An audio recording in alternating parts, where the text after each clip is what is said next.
Communities are having to deal with the increase in youth crime. When are governments and authorities going to stop the excuse-making for lawbreakers and start imposing serious consequences for actions? For years and years, we've had law and order elections and law and order debates.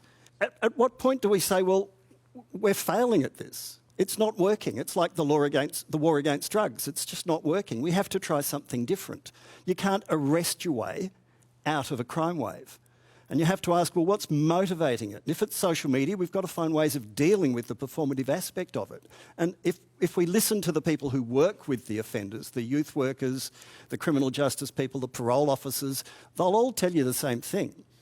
You can't just fight it by trying to arrest everyone. When we're talking about these crimes, absolutely, Susie. I mean, I fear for my parents too. I have the same concerns. I live alone.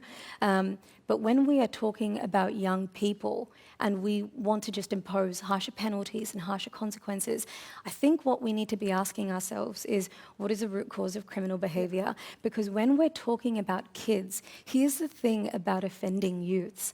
Very often, they are coming from disadvantaged backgrounds themselves.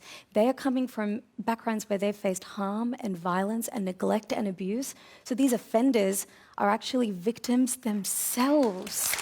They're victims themselves. And so what I would say, based on the research that I've looked at, is that tougher penalties, they just disproportionately affect the most marginalised kids in our society, that is Indigenous kids, who are 17 times more likely to be locked up. And when they go into the criminal justice system and have contact, what ends up happening is they are less likely to pursue education and employment prospects. They're more likely to reoffend and receive a prison sentence by the time they're 18. Instead, social scientists, they tell us what works is rehab, like Nadal says, rehabilitation programs. We're talking about giving them behavioural, education and counselling support.